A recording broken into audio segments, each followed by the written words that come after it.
2001 को गुजरात के मुख्यमंत्री के तौर पर कार्यभार संभाला था और तभी से वो लगातार संवैधानिक पद पर बने हुए हैं। पीएम नरेंद्र मोदी ने इसको लेकर सोशल मीडिया पर पोस्ट लिखा है। उन्होंने कहा है, 2001 में आज ही के दिन मैंने पहली बार गुजरात के मुख्यमंत्री के रूप में शपथ ली थी। देशवासियों के निरंतर आशीर्वाद से मैं सरकार के मुखिया के रूप में अपनी सेवा के 25वें वर्ष में प्रवेश कर रहा हूं। भारत की जनता के प्रति मेरी कृतज्ञता। इन सभी वर्षों में मेरा निरंतर प्रयास रहा है कि हम अपने लोगों के जीवन को बेहतर बनाएं और इस महान राष्ट्र की प्रगति में योगदान दें, जिसने हम सभी का पालन पोषण किया।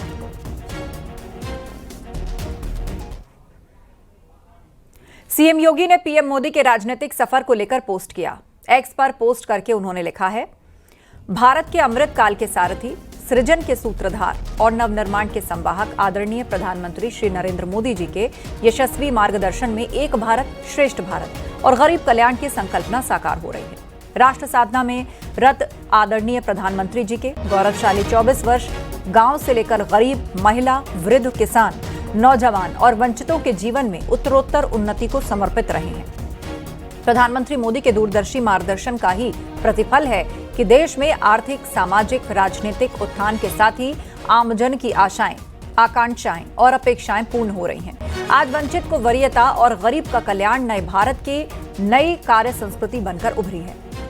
यहाँ सबका साथ, सबका विकास, सबका विश्वास और सबका प्रयास के संकल्प से अंत्योदय से राष्ट्रोदय तक का मंत्र साकार हो रहा है।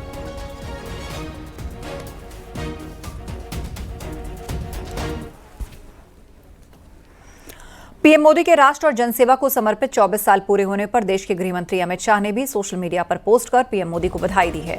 अमित शाह ने लिखा है कि ये दिन पूरे देश के लिए बहुत महत्वपूर्ण है, जब निस्वार्थ भाव से जनसेवा को समर्पित एक कर्मयोगी ने संवैधानिक शपथ लेकर लोगों की समस्याओं को अपना मानकर उनका निवारण शुरू किया और ये समस्याएं इतिहास बनती चली गईं। इन 24 वर्षों में चाहे गुजरात के किसान, महिलाएं, उद्योग और शिक्षा का कायाकल्प करना हो या फिर प्रधानमंत्री के रूप में देश की सुरक्षा, गरीबों के कल्याण और पिछड़े, दलित और जनजातीय समुदाय समेत सभी वर्गों का उत्थान करना हो, मोदी जी ने ये सिद्ध कर दिया कि जब विजन राष्ट्र प्रथम हो और मिशन विकसित भारत, तब एक नेतृत्व कैसे करोड़ों लोगों के जीवन में परिवर्तन ला सकता है।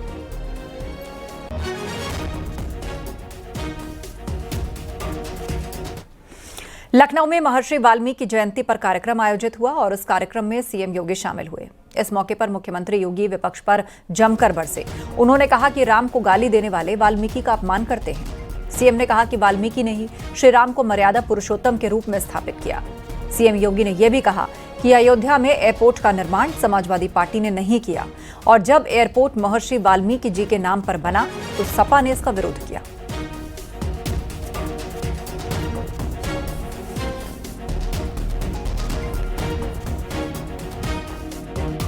जो लोग वोट बैंक के नाम पर जातियों का सहारा ले रहे हैं, इन सब पूछिए इन लोगों से।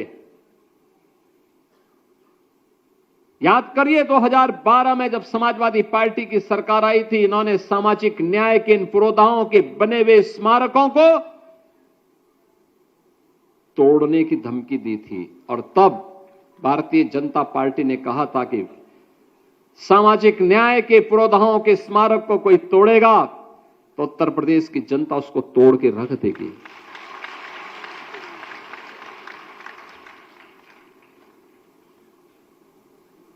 आज इनको प्रत्येक प्रेस वार्ता में बाबा साहब भीमराव अंबेडकर का नाम का स्मरण लोग करते हैं, लेकिन तब बाबा साहब भीमराव अंबेडकर के नाम पर बने हुए मेडिकल कॉलेजेस का नाम बदलते थे, बदल दिया था। कन्नौज के मेडिकल कॉलेज का नाम बाबा साहब भीमराव अंबेडकर के नाम पे था। समाजवादी पार्टी की सरकार में उस समय के मुख्यमंत्री ने बदल दिया नाम। हमारी सरकार ने फिर से नाम बाबा साहब के नाम पर किया। ये राम और कृष्ण का विरोध करते हैं, भगवान राम का विरोध का मतलब भगवान वाल्मीकि का विरोध, और यही तो ये लोग करते थे। कहते थे राम हुए ही नहीं, यानी इसका मतलब इन्होंने महर्षि वाल्मीकि की भी उत्पत्ति और उनके प्रकट उत्सव को भी प्रश्न चिन्ह खड़ा किया। कहते हैं कृष्ण हुए ही नहीं, यानी भगवान श्री कृष्ण के अवतार को ही इन्होंने प्रश्न के प्रश्न चिन्ह के घेरे में रख करके महर्षि व्यास की भी प्रकट और उनके अवतार को भी इन्होंने प्रश्न चिन्ह के घेरे में खड़ा कर दिया है। ऐसे ये लोग करते थे, हर एक के बारे में इसी प्रकार की टिप्पणी करते थे। लेकिन ये डबल इंजन की सरकार है, प्रधानमंत्री मोदी जी ने बाबा साहब भीमराव अंबेडकर से जुड़े हुए पंच तीर्थों का निर्माण कर दिया।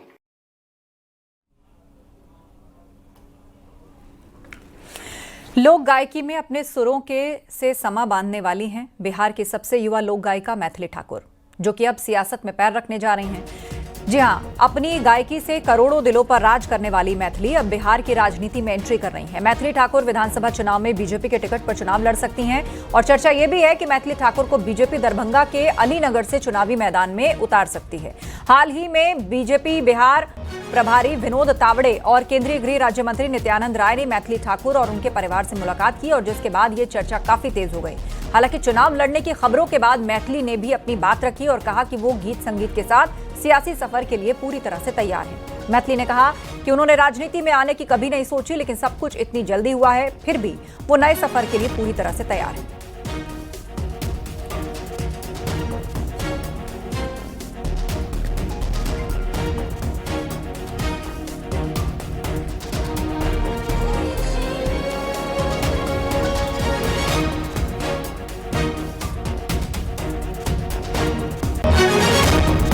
तो मैथिली ठाकुर का रिएक्शन सामने आया है, जिसमें उन्होंने कहा है कि लोक गायकी के साथ साथ सियासी सफर के लिए भी वो तैयार हैं। टिकट मिला तो अपने क्षेत्र से लड़ूंगी।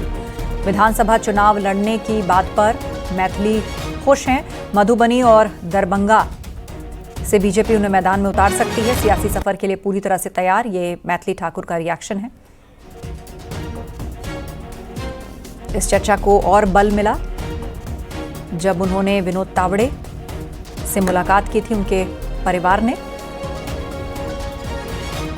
और उसके साथ ही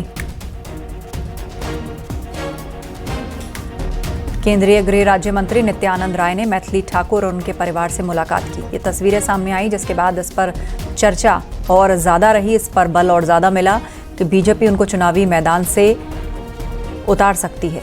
बिहार में विधानसभा चुनाव होने जा रहा है, ऐसे में मैथिली ठाकुर का नाम चर्चा में है।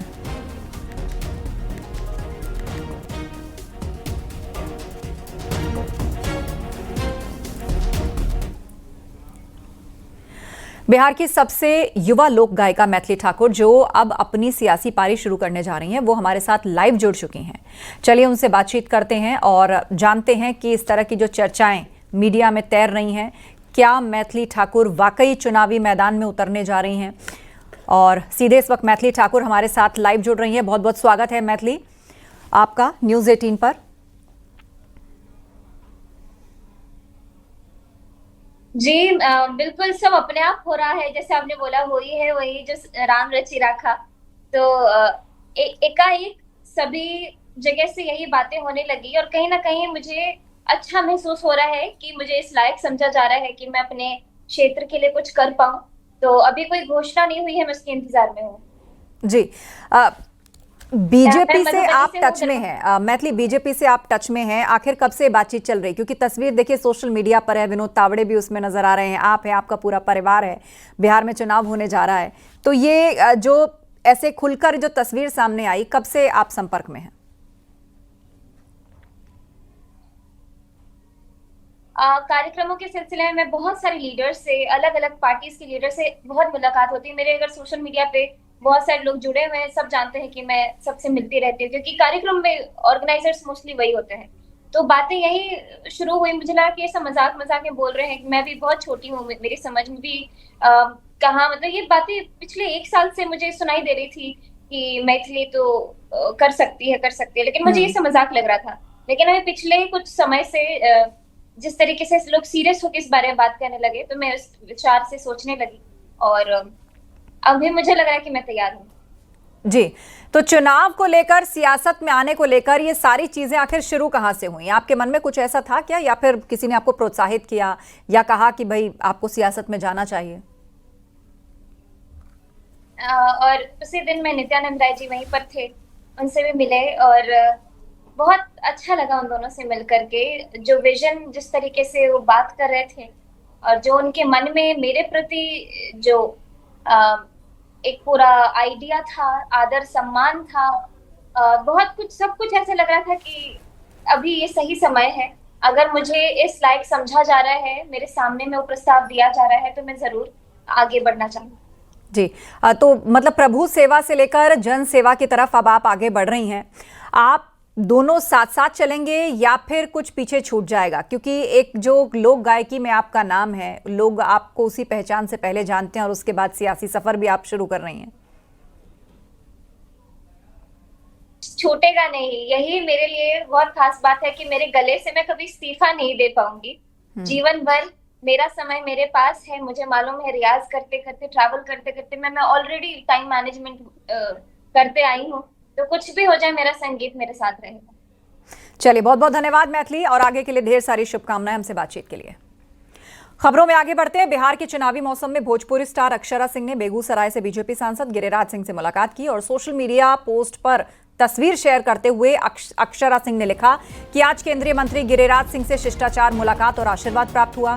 वहीं अक्षरा की ये तस्वीरें के भी कई सियासी मायने निकाले जा रहे हैं। अब चर्चा ये भी चल रही है कि अक्षरा सिंह बिहार विधानसभा चुनाव के मैदान में उतर सकती हैं।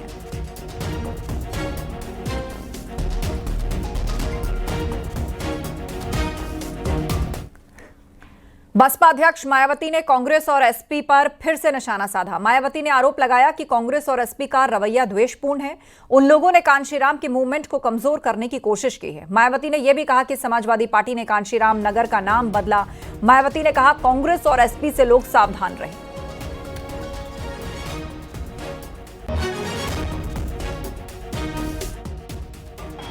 बसपा सुप्रीमो मायावती ने सपा और कांग्रेस पर अब तक का सबसे बड़ा सियासी हमला बोला है।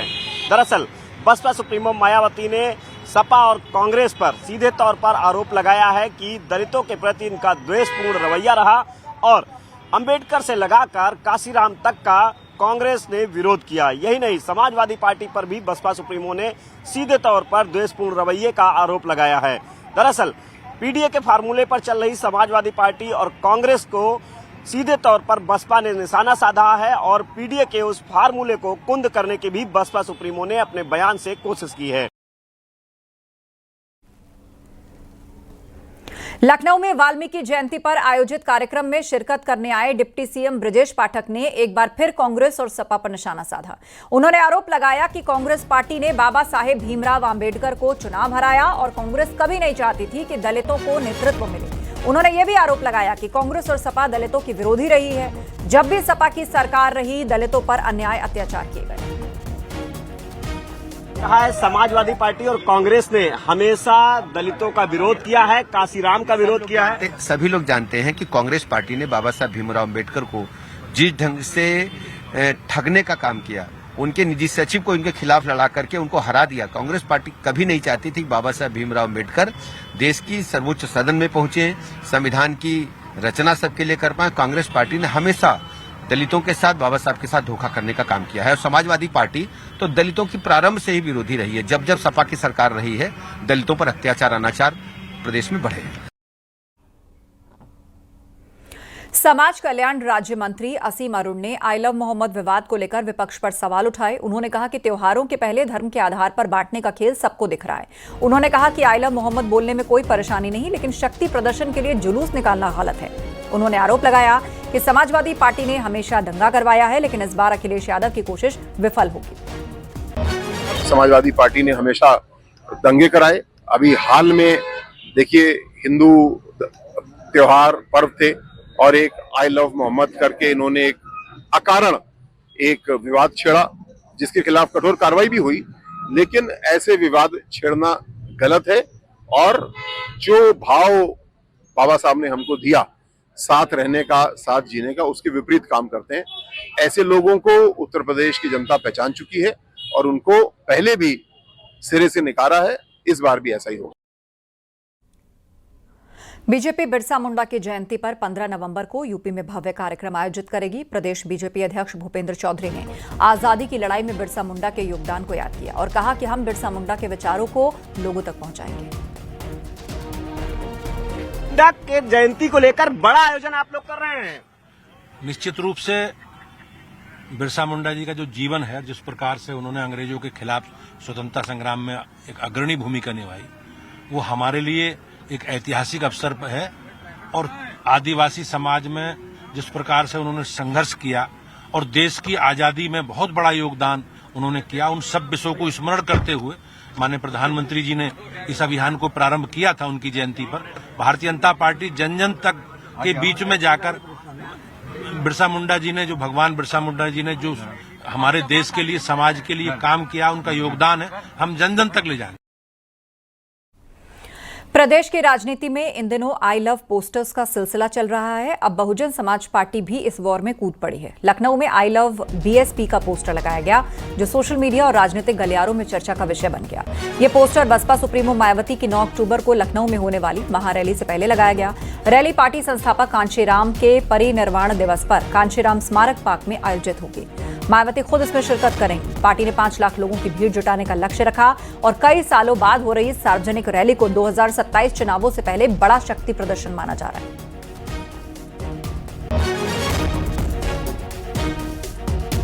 संभल में कल्की महोत्सव में पहुंचे कैबिनेट मंत्री संजय निषाद ने पीडीए को लेकर अखिलेश यादव पर तीखा हमला बोला। उन्होंने कहा कि दलित पीड़ित अपमानित एनडीए के साथ हैं। जब ये लोग सत्ता में होते हैं तो अम्बेडकरवादी व्यवस्था को और नाम बदलते हैं, मूर्ति हटाते हैं, यानी दलित दलदल में जाता है। पीड़ित दुखी अपमानित लोग एनडीए के साथ हैं जी, ये पीड़ा देने वाले लोग हैं। जिनकी सरकार आती है तो जितने भी अम्बेडकरवादी लोग हैं, अम्बेडकरवादी व्यवस्था को बदलते हैं, नाम बदलते हैं, मूर्ति हटाते हैं, सब करते हैं। मतलब दलित दलदल में जाता है बेचारा। अब कितना सताया जाए। हम तो 18% मछुआरे हैं जी। हम लोग कितने पिछड़े हैं। जब ये सत्ता से बाहर रहते हैं तो पीडीए पिछड़ा दिखाई देता है, और जब सत्ता में चले जाते हैं तो फिर पूरी अमर सिंह में दिखती है। आज के दिन में सभी पीडीए ताल से निकलकर ताल कटोरा निसार गए।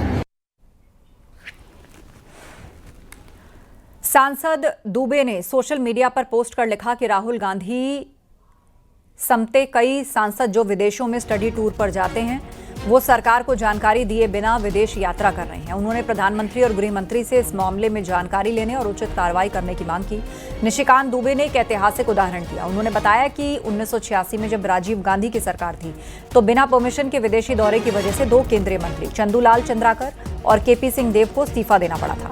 साथ ही उस वक्त के इलेक्ट्रॉनिक्स आयोग के अध्यक्ष MS संजीवी राव को भी पद छोड़ना पड़ा था। उन्होंने कहा उस दौर में राम स्वरूप नाम के शख्स ने उन्हें चीन, ताइवान, कोरिया और हांगकांग का मुखबिर बनाकर देश के खिलाफ जासूसी करने का आरोप लगाया था।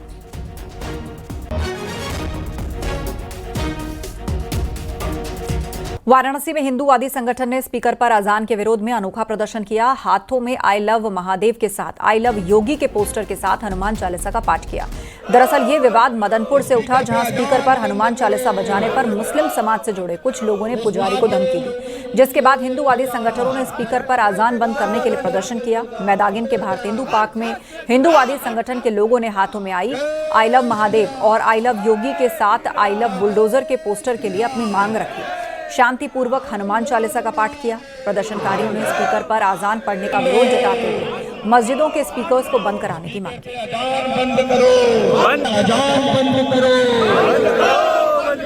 स्पीकर पे अजान बंद करो। वृंदावन के संत प्रेमानंद महाराज जी की पिछले कुछ दिनों से तबीयत खराब है और जिसकी वजह से रात को निकलने वाली उनकी पदयात्रा अनिश्चितकाल के लिए बंद है। प्रेमानंद महाराज, जो दिनेश फलाहारी महाराज ने अपनी किडनी देने की पेशकश की है और उसके लिए मंदिर प्रबंधन को पत्र लिखा और कहा कि प्रेमानंद महाराज ने संपूर्ण विश्व के युवाओं को सनातन की ओर आकर्षित किया। हमें संत प्रेमानंद का हर हाल में सहयोग करना चाहिए। हमने महाराज जी के मंदिर आश्रम परिकर को पत्र लिखा है और कहा है कि हम उनको अपने एक फलाहारी किडनी देने को तैयार हैं। हमारे खून का एक एक कतरा महाराज जी के काम आ जाए। सभी ब्रजवासी संत भगवान को बहुत प्रेम करते हैं, स्नेह करते हैं। जब से महाराज जी ने वृंदावन वास किया है तब से करोड़ों युवा उनसे अब तक मिल चुके हैं। और एक बड़ी खबर इस वक्त आ रही है, त्योहार को लेकर केंद्र सरकार का बड़ा फैसला। त्योहार को लेकर केंद्र सरकार का बड़ा फैसला। त्योहार को लेकर केंद्र सरकार का एक बहुत बड़ा फैसला सामने आया है। त्योहारी मौसम आ रहा है, ऐसे में केंद्र सरकार ने लिया है बड़ा फैसला। दीपावली और छठ पर 12,000 स्पेशल ट्रेनें चलेंगी। ये बड़ी सुविधा केंद्र सरकार त्योहारी मौसम में शुरू करने जा रही है। बड़ा फैसला केंद्र सरकार का। दीपावली और छठ पर 12,000 स्पेशल ट्रेन चलाई जाएंगी।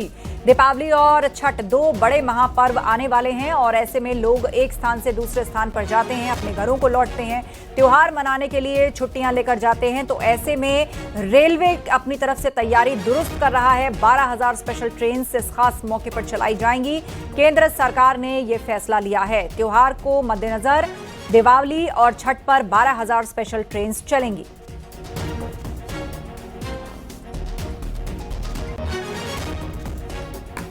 तो त्योहार को लेकर केंद्र सरकार का यह बड़ा फैसला। दीपावली और छठ पर्व पर 12,000 स्पेशल ट्रेनें चलाएगा रेलवे, ताकि लोगों को सुविधा मिल सके। भीड़ काफी होती है, लोग अपने घरों में जाते हैं छुट्टियां लेकर, त्योहार मनाने के लिए अपने पैतृक जगहों पे या एक जगह से दूसरी जगह जाते हैं। तो ऐसे में ट्रेन की कमी ना हो, भीड़भाड़ जैसी तस्वीरें सामने ना आए, उसके लिए फैसला। Four, yes. I'm saying east, west, and yes, sir, sorry. These are 7. So 7th. So all these will be in a 4 lane at least, 4 lines. By what? Any time period, maybe 2030, 31, 32. Right now, see, many of these places have very dense urban populations. For example, Kolkata area. For example, Mumbai area. For example, Ahmedabad area. Many of these are passing through very dense populations. So we are working by which, let's say in some cases, we'll do a bypass. For example, Nagpur. No point in getting every line into Nagpur, right? We should have some bypass also, so that some of the cargo trains can move out to out. So that kind of planning is going on, and it's a work in progress, as I said. And each time when we go to the cabinet for approval, there is a clear plan in view. These many years, these many times, these many kilometers, and every project there is a DPR prepared. These are not in principle approvals. A detailed project report is prepared. Sir, and obviously, railway has an ambitious plan to ensure, no This is waiting nation's list. plan. Okay, sorry, sir. Country's Nation's plan, okay. To end waiting list. So, once these